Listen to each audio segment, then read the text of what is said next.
Every year the BMJ has a Christmas appeal, and our readers and listeners are always very generous in donating to great causes. This year we have chosen the International Rescue Committee as our charity, and I'm delighted to be joined by their president and CEO, David Miliband. Welcome, David.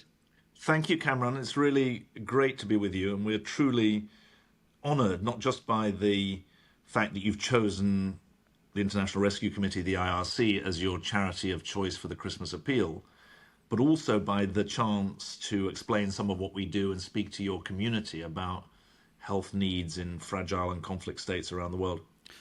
Yes, I think that's exactly right, David. I think probably like most people, I first heard of the International Rescue Committee when you became its president.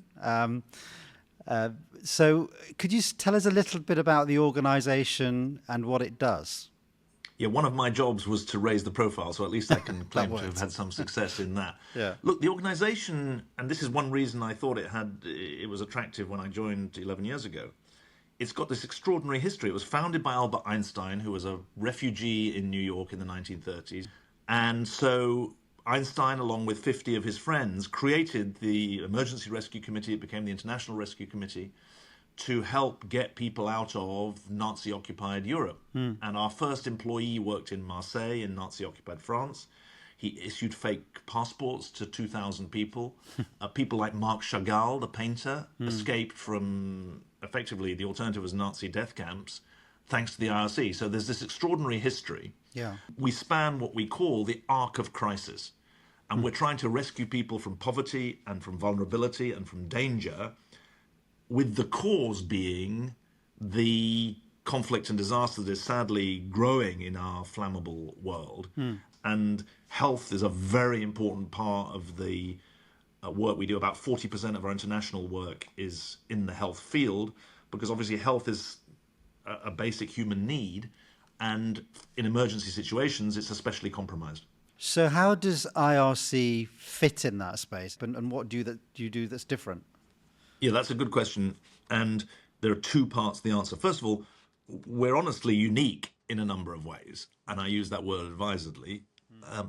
We're unique because we're both an international humanitarian aid agency and a refugee resettlement agency. No one else can say that. Yeah. We're unique because of the focus that we put on research and innovation. Alongside 20,000 people working around the world in 330 field sites, we've got this brains trust element that I think is genuinely unique. 30% of all impact evaluations. We've done 400 cost effectiveness and cost efficiency studies. No one else is in that kind of league. So there are aspects that make the organization unique.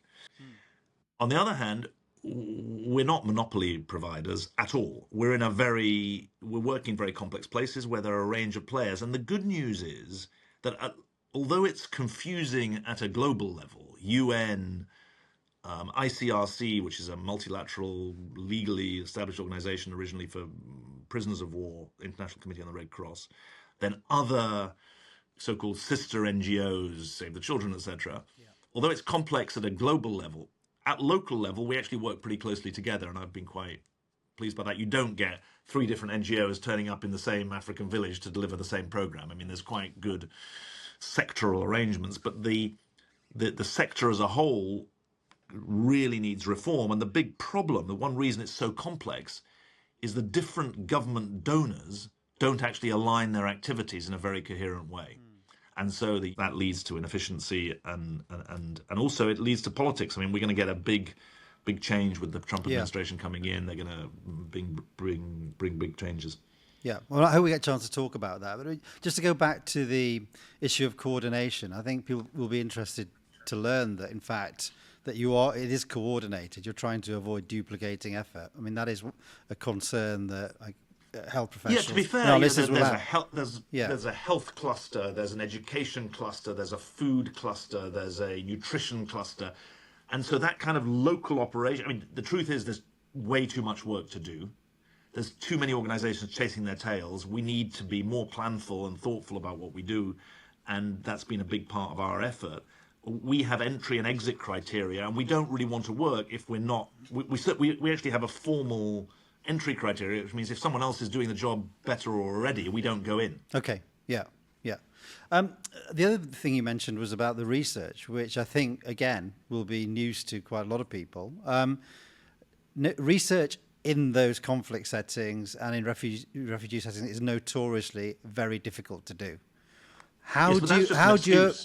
Okay, that's just an excuse. Yeah, well, all right. I mean, that was the excuse that's used for years. People used to say, well, it's because it's matters of life and death, we can't do impact evaluations. Yeah. Our position is because it's a matter of life and death, you must do it. Yeah. And on malnutrition, on violence against women, on immunization, on maternal health, we've really been proud to say randomized control trials, impact evaluations. You can do them actually. Now you don't. You've got to be ethically careful. We're not going to deny people food as a way of testing what happens if people are hungry. But you can do serious work. We've just done a very interesting randomized control trial in northern Nigeria, conflict-ridden part of northern Nigeria. Yeah. One side of a valley, give cash distribution to farmers before the flood hits. Okay. Because you can use predictive analytics to know. The other side of the valley, give it afterwards, and then compare the results. I mean, that's ethically sound. And I think that this focus on impact and evidence, your listeners and viewers and readers can go on to if they type in IRC outcomes and evidence framework, they'll see our outcomes framework, which has 17 sub-outcomes, 5 meta-level outcomes. But then we'll see in there what the evidence base is and where the evidence base is lacking. And I think that's really important, because we want to be able to say to our donors, we're investing in programs that either we know work or we're testing whether they work. And secondly, we've done the cost effectiveness, cost efficiency studies as well to make sure that we're using the money well. Now, obviously research, I mean, that covers a lot of things. We talk about impact evaluations and we talk about innovation, and we have a very disciplined approach to innovation as well, because that's another side of the equation. Okay, well, if anybody ever says that to me again, that it's hard to do, I'm going to refer them back to this conversation. Please do. What have you learned, though, in terms of, you say, you looked at what works. Are there some sort of best buys in all of this? Yes, there are. Yeah. I mean, a very good example is around malnutrition, which is obviously a contributor to about half of all under 5 deaths are related to malnutrition, so it's a health issue. The current system is divided between severe acute malnutrition and moderate acute malnutrition, and we think that makes no sense, because obviously they're the same disease, and anyone who's severely acutely malnourished will have previously been moderately acutely malnourished. We tested out a combined and simplified protocol for the treatment of moderate and severe acute malnutrition, and we showed how you could get outsized results at less cost. And so there are some really important things, both about the protocols for the way to work and about delivery methods. We're doing some interesting work on immunization in 4 Horn of African states, East African states, funded by Gavi, the Global Alliance on Vaccines. We're getting very striking results about how to deliver healthcare in conflict zones. So ditto on maternal health. There's massive issues of maternal mortality. For example, we've got a big event tomorrow, and I just happen to know the statistic. The maternal mortality rate in South Sudan is 135 times the maternal mortality rate in the United States. Gosh. And one of our programs, which is focused on unintended pregnancies, reduces the death rate by 30%. So my approach has always been, look, go to donors with proven programs, because that's a more powerful way of generating action, not just empathy. No, exactly. So on that basis, with that approach, where are you particularly active at the moment in terms of your organisation? Well, we're guided by what we call our emergency watch list. This is an annual study. I've got it here. We're publishing the next one on December the 11th, which will look at 2025. This has the 20 countries of greatest humanitarian need. And it's not a straitjacket for us, but it's a good way of answering your question. Top of our emergency watch list is Sudan. Why? Because there are 26 million people in humanitarian need in that country. 11 million people displaced by conflict. 1.5 million have fled to countries like South Sudan and Chad, which themselves are incredibly poor countries. Yeah. And so Sudan is very high. Gaza, very significant effort there. We work with Medical Aid for the Palestinians on 13 emergency medical teams have been working in hospitals in Gaza. We have nutrition teams. We have child protection teams. We have local partners. Very difficult, dangerous situation. Huge humanitarian need among 2 million people there, and obviously still 100 hostages plus there. South Sudan, I mentioned Burkina Faso and Mali in West Africa, very significant conflict. Myanmar, probably not on most people's radar, but a growing conflict there. Somalia, I mentioned. I'm just doing the top 10 from 2024. Yeah. Niger and Lake Chad Basin, so northern Nigeria, Niger, Cameroon, Chad.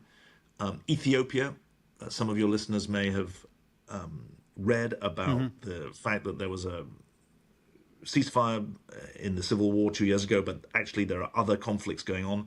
And then the round out of the 2024 top 10 was Democratic Republic of Congo, where the east of DRC has been roiled by unspeakable conflict for about 40 years, and where there's incredible trauma and where we're working hard. So those are the kind of places that are top of our watch list. A lot of those countries you mentioned are very rarely discussed, if ever, in the media. I mean, Sudan is discussed, but not in proportion with the impact that the conflict is having. How can we address that? Because there are these big conflicts that we never talk about. Well, if I knew the answer to that, I don't know. If I knew the answer to that, I'd be a rich man. I mean, and the answer is obviously in part to go on the BMJ podcast, but not only that. Look, I think we've got to realize there's 2 or 3 aspects to this. One is that there's more conflict and disaster, this sense of a flammable world. I think itself has an aversive response, or produces an aversive response from people, because it just seems overwhelming. So the first problem is how do you make the problems a bit more granular and a bit more manageable? That's why I think this watch list is important. If you say to people 300 million people in humanitarian need, they think, oh my God, that's like climbing Mount Everest. If you say there are 20 countries where more than 70% of people, where more than 70% of the people in humanitarian need are located, you can sort of say, okay, I can begin to get a fix on that. The second element is that the Pope said 10 years ago that there was a globalization of indifference. And I don't think that's quite right. I think what there is a globalization of sort of lack of agency. People feel that they're disempowered.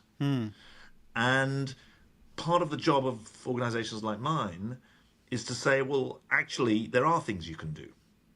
And there is a difference that you can make. And if you save a life, you save the world. And that's important. I was just going to say also that there's a paradox in all this, which is that it's easier to get information out than ever before in human history. But the wretched algorithm reverberates the negative rather than the solutions. We're a solutions NGO. And we're facing a bit of an uphill struggle, because it's not that truth is halfway around the world before it's not that lies get there halfway around the world before the truth gets its boots on, although that's true. It's negativity gets 3 times around the world before the positive the positive response.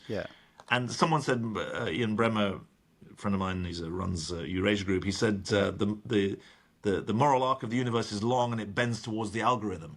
I mean, that's the danger, because 10 or 15 years ago, people would have thought, well, the digital age will be a democratized age. In fact, it's been an enemy of democracy in all sorts of ways. So I haven't, I mean, that's all a long-winded way of saying I haven't got a good answer, but our approach involves, 1, to focus on solutions, 2, for the voices not just to be mine, the most powerful voices are those of our clients and of our staff, and 3, to try and use trusted intermediaries like the BMJ to get our message out.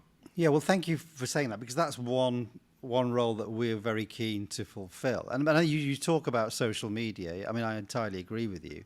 But it's also the media as well, isn't it? I mean, we're part of the problem because we highlight the problems, the negatives, where things are going wrong. I think we had an attempt at the BMJ to focus on solutions journalism. And in all honesty, I don't think we did that well on it. But I think we need to get back to it. Talking about solutions tends to not get as much mileage, as you're saying, as talking about the problems. Well, that's the fear. And yeah, look, I think in the end, just advertising the suffering is that's hopeless. No, going for the solutions is hopeful. And what I can say, if anyone who engages with the IRC, they'll be confronted with, well, if you care about malnutrition, this is what we do. If you care about immunization, this is what you do. If you care about maternal health, this is what we do. If you care about violence against women, this is what we do. If you care about education and interrupted education adult conflict, this is what we do. If you care about the livelihoods, because we work not just to help people survive, we try and help them thrive. If you care about livelihoods, this is what we do on small-scale credit unions. This is what we do on small business formation. Yeah. And I think breaking this sense of disempowerment, you speak to people's search for agency. Yeah.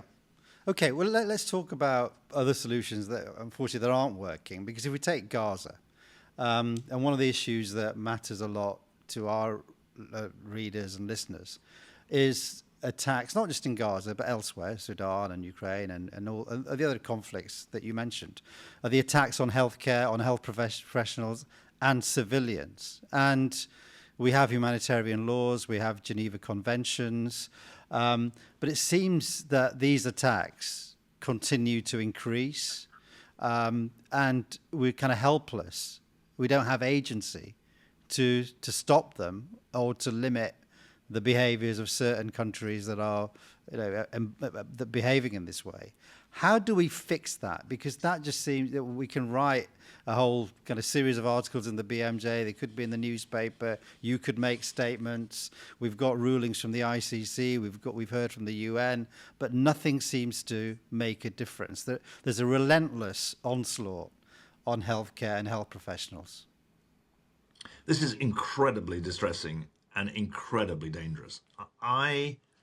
We had 2 IRC health workers driving an ambulance in northwest Syria in 2016, and they were hit by a Russian missile that targeted their ambulance and killed those 2 people. And it really woke me up to this march of impunity in conflict zones. And I started writing quite a lot about it. I chair the advisory board of something called the Atlas of Impunity, which ranks every country in the world on 5 dimensions of impunity. Okay. And I think you're right. And the attacks on healthcare is increasingly a sort of feature of the conflict zones that we work in, whether in Gaza or in Sudan or in Ethiopia or in Ukraine. Civilian infrastructure is becoming part of the battle space in an incredibly dangerous way. The only thing not to correct you, but to add to, it's not just countries, it's non-state actors as well. Okay, yeah. And a feature of the modern conflict universe is that there are state actors and there are also non-state actors who are sometimes proxies for states and sometimes not.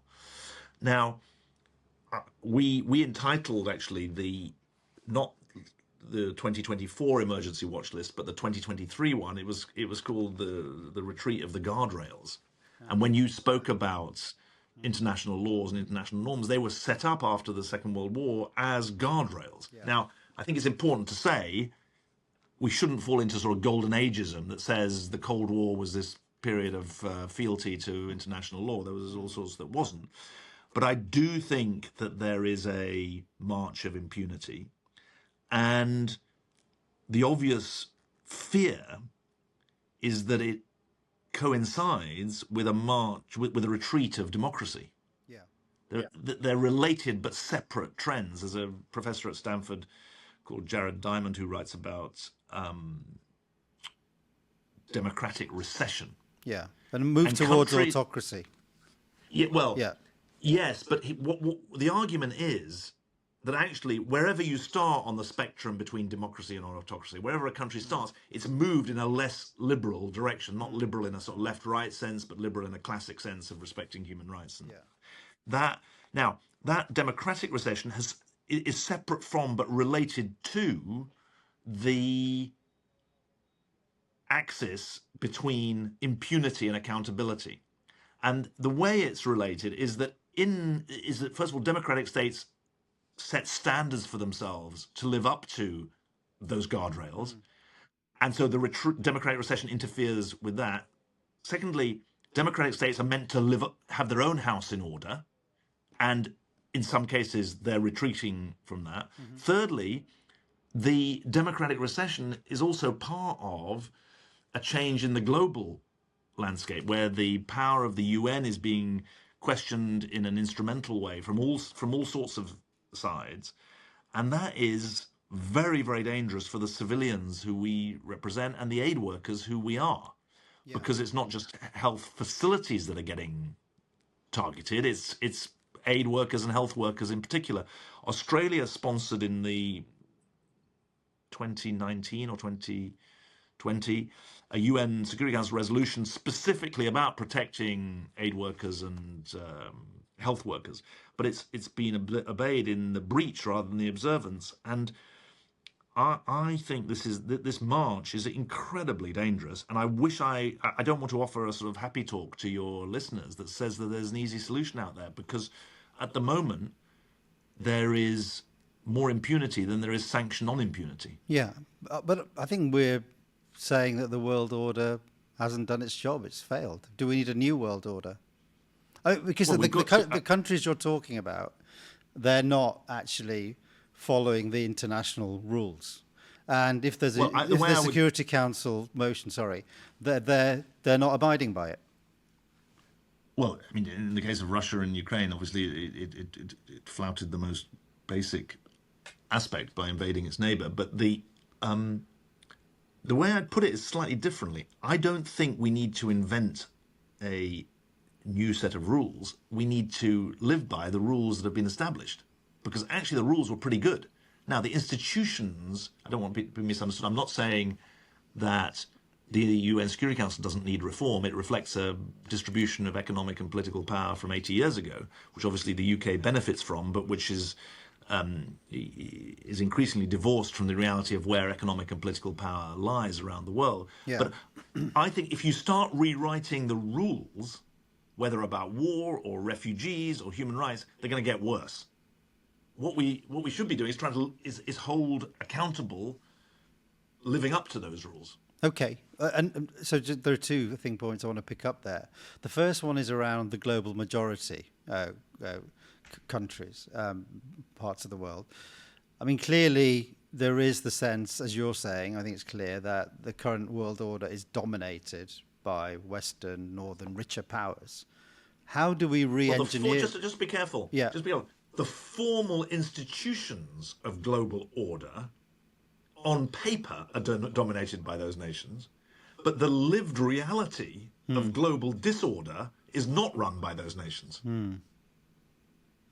Because the truth is that in the Middle East, the United States is not the biggest player by a long chalk. Yeah.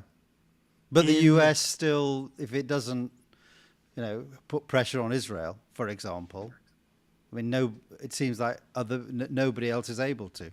Yeah, but my point is that you've got an Israeli politics that makes its own decisions. You've got a Saudi Arabian politics that's making its own decisions. You've got a Qatari politics that is making its own decisions. You've got a Turkish politics that's making its own decisions. You've got an Iranian politics that's making its own decisions.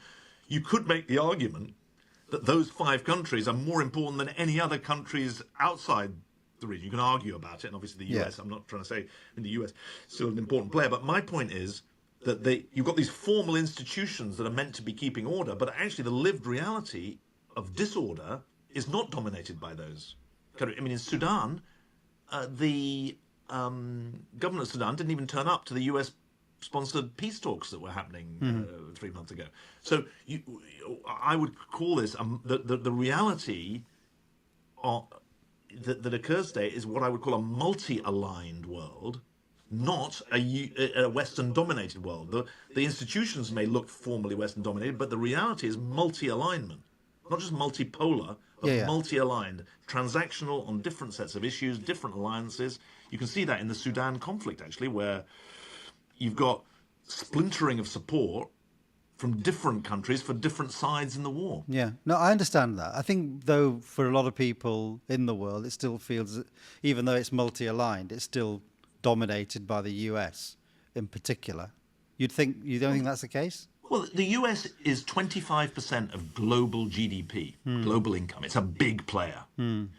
But the point I'm making is that its political throw weight is not the same as what it was in the 90s. The second point that I wanted to pull out from what you said earlier was the accountability mechanisms. I mean, they exist. How do we make them better enforced? How do we make them work better? Well, that's a very difficult question. I think it starts with the facts. One of the things we argue for example, is that in some conflicts, access of aid and aid workers is being constrained. We argue there needs to be an independent international aid access organization, almost akin to the Office for the Prevention of Use of Chemical Weapons, to patrol this and be this site of facts, because we all know that politicization of facts is such a danger. So I think it starts with transparency. Yeah. It then has to have clear rules. So, for example, we've argued that at the moment the French and the Mexican governments have argued that the UN Security Council should suspend the veto in cases where there's a judged to be a mass atrocity. Yeah. Now, okay. that would change the dynamics in quite an important way. So I think that as you work through this, third point of this, you need then trigger mechanisms. As a result of something that Liechtenstein proposed last year and has now been enacted, whenever a country issues a veto in the Security Council, it has to go to the General Assembly to explain itself, and there's a vote in the General Assembly. Yeah.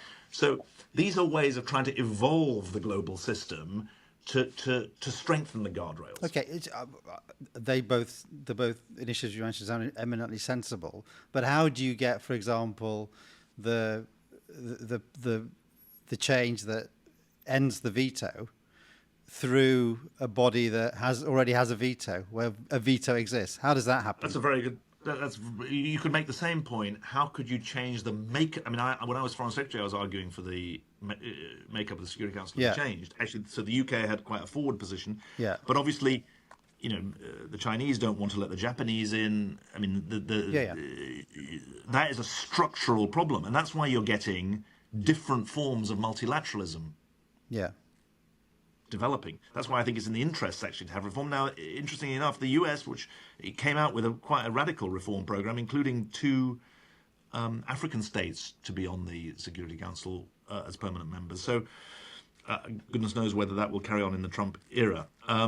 Anyway, we're into high geopolitics. We're a long way away from healthcare. Well, no, but it impacts on health. I mean, David, because ultimately, as you'll agree, unless we change this dynamic, people are still going to be killed, hospitals are going to be bombed, healthcare professionals are going to be killed. So it seems we've got to a stage where we've gone through the mechanisms, but as you're saying, they're not being implemented, they're not being enforced. Well, there's one other thing, though, which is that the greatest damage, or that's the wrong way of putting it, a serious source of damage and loss of leverage is when Western states that have commitments don't live up to them. And I think getting our own house in order is important as well. Yeah, no, very good point. And that brings us on to Donald Trump. I mean, clearly his election is going to have an impact on global health, on the work that you do in crisis settings. What are you expecting to change, or or how are you expecting to change to kind of adapt to the new reality? Well, the first thing to say is obviously one has to look at actions, not just words, but words are indicative. It seems let me take two things that seem highly likely to happen. One is that the first Trump administration issued in its first day sweeping restrictions on funding and action around sexual and reproductive health in developing countries funded by the US government. Yeah. We know that a majority of our clients are women and girls, that sexual and reproductive health services are unbelievably important, absolutely fundamental to life. And we're bracing ourselves for that change to be repeated, and we're very fearful of the real life consequences. I mean, that example I gave you earlier about the program for unintended teenage pregnancies and reducing the death rate by 30%, I mean, we're really fearful about that. Of course. We also know that President Trump, in his first term, severely reduced from about 90,000 to 12,000 the number of refugees being allowed into the country under the refugee resettlement program. The commitments or comments so far suggest that that is also likely to be on the chopping block. So I would say that there's real need to not to leap into a rhetorical to and fro, but on the other hand, take seriously and take literally what's said. And we appealed in 2017, just on the first example, to a wider donor base to support our sexual and reproductive health programming, and we'll do that again. And the success of your appeal, I don't want to say the success of the BMJ Christmas appeal is everything, but the BMJ Christmas appeal funds things like sexual and reproductive health in emergency settings. Yeah, could we talk a little bit more about that? Because that's the question I did want to come to. If our readers and listeners donate to this appeal that we have running with you, we're delighted that we're working with you on this. What impact might their donations have, David? Well, obviously, it partly depends how long your piece of string. So, but the bigger the better. I mean, I don't want to beat about the bush. Yeah. Flexible money is very rare. I mean, of our $1.5 billion budget, only 300 million is flexible money, and of that, we have to, spend $45 million on our IT systems, because otherwise you can't run yourself. So there's a lot of pressure. But what the money will go into is our most impactful, most cost-effective programs.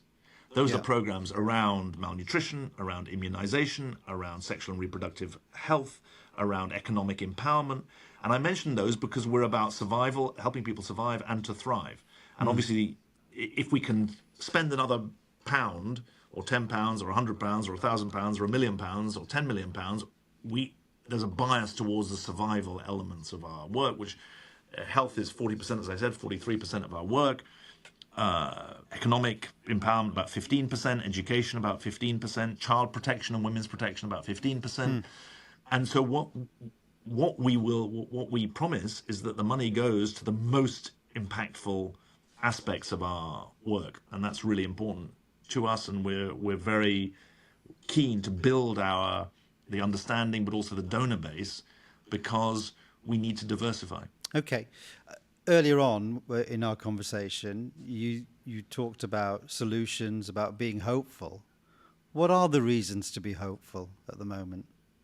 Well, the reason to be hopeful is that there's more resources to do more good than at any time in human history. And that means that we should worry less and do more. Otherwise, we really are going to get depressed. I mean, someone said, if you look at the statistics, you get depressed. If you look at the people, you have hope.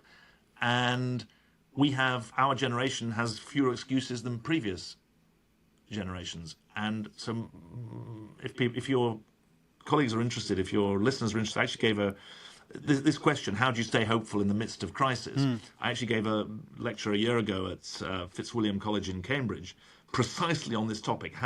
How do you stay hopeful in times of crisis? And I said that there were really three parts of this. One, a bias to action. Do more, worry less. Two, a strategic embrace of risk. You can't innovate unless you're willing to take risk. And three, stand up for universal values. Don't retreat in the face of attack on universal values. I think that's really important. Yeah. That's what we do. Yeah. David, thank you very much. It's been really My great pleasure. of you to spare the time. Thank you. Great. and look forward to your podcast yielding great results.